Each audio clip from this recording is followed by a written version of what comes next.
Goodbye balls and goodbye floors. Adam's headed for the good outdoors. Have fun, Adam. Okay. It's a cold, wet, dark night at the end of March. We're outside in the woods, which can only lead to one question. Ken Schneck, what the heck are you doing here? I have absolutely no idea. Well, you're here because you're a great friend and because the conditions are perfect for a very special event. Tell me. The Amphibian Spring Migration. Oh. Yes. As long as it's above 48 degrees, it's dark, and it's raining, hundreds of different kinds of amphibians are going to emerge from underground and make their way to the breeding grounds over in the vernal pools. Okay. And I'm gonna take you there. I do want to remind you, right now, it's not dark. Yes. And it's not raining. Yet. Oh. And I know the perfect way to kill some time. Come on. Okay. Okay.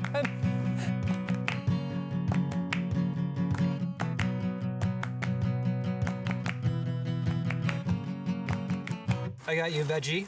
Love veggie. Because you're a vegetarian, right? I am a vegetarian. How long have you been a vegetarian? I've been a vegetarian for 22 years. Wow. I know. Cheers. Cheers. I'm sure you have some questions about really what it is that we're going to be doing. Quite a few. What are they? What are we doing? Once a year, usually in March or April, is when the amphibian migration will happen.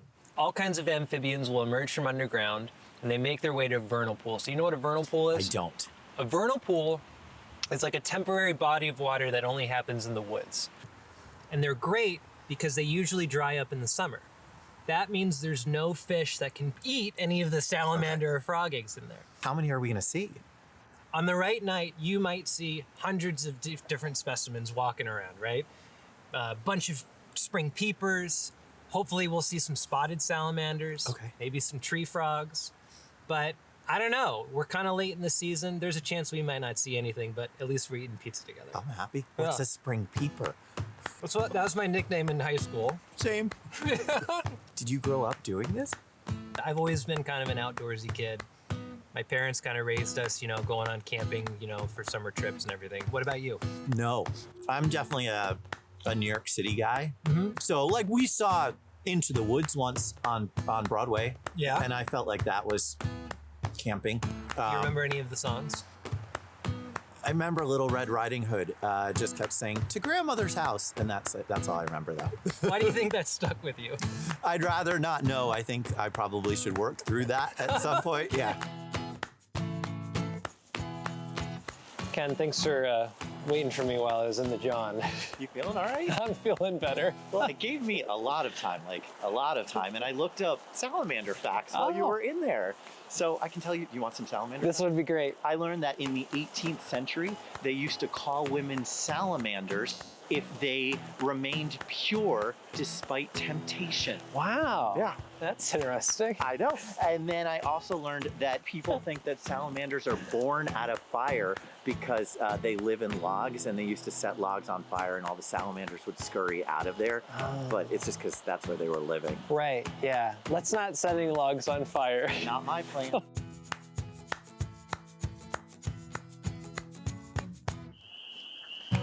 Are you seeing anything yet? Not yet. I think I found a legless salamander. That's just a worm.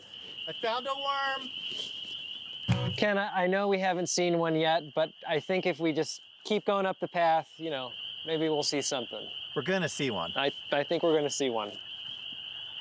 Ken, we finally found what we were looking for. A spotted salamander. Look how cool this thing is. That is pretty flippin' cool. Isn't it amazing? The spots literally look like a child took their paintbrush and yellow paint and tapped it all along the back. Now, if you look at its face, I don't know, to me it looks like it's kind of smiling. Yeah. And the reason I like to think it's smiling is because of what it's about to do. This salamander spends almost its entire life underground, eating bugs and worms and insects. And now it's going to make its way to the vernal pools, where it will have a multi-day love fest with potentially hundreds of other salamanders. It's almost like you just reminded him that's what he was doing, and that's why he left. Yes. And it's going to be such a shameless, dirty activity that it's like, I'm going back underground and I'm not going to see anyone again for another year. Now, see, Ken, This is why you gotta watch where you walk. So, Adam, what actually happens when they get to the water? Well, that's where I think it gets really fun. Okay. So the males are usually the first to get to the vernal pools. And once the females arrive, the males start to lay what's known as spermatophores. Whoa! Sorry to interrupt, it's just that I really mispronounced that word.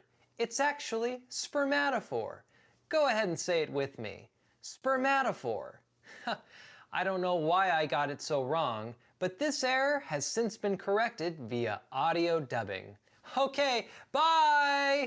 Which are basically these little globs of reproductive DNA, if you follow me. Uh-huh. And on the first night, they'll lay as many as 40 of these little Spermatophore. globs all across the bottom of the vernal pool, on sticks, on leaves, and they'll keep doing that each night with diminishing effect, Yes, you do. Right. Yeah. But once the females are there, they'll start aggressively courting them by taking their heads and bumping against on their torso.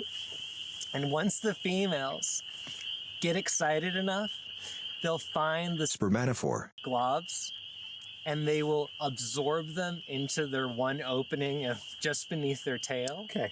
And here's the thing, they're pretty indiscriminate about it. It's not like they pick just one specific male's, Spermatophore. just kind of collect as many as they want.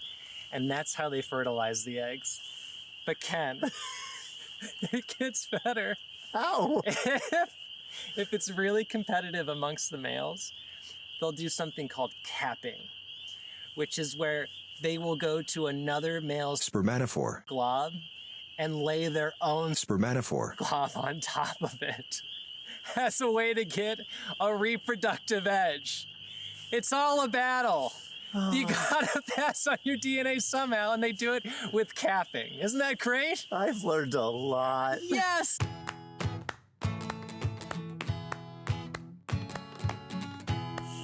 This is an eastern newt, and this is actually a juvenile eastern newt. Okay.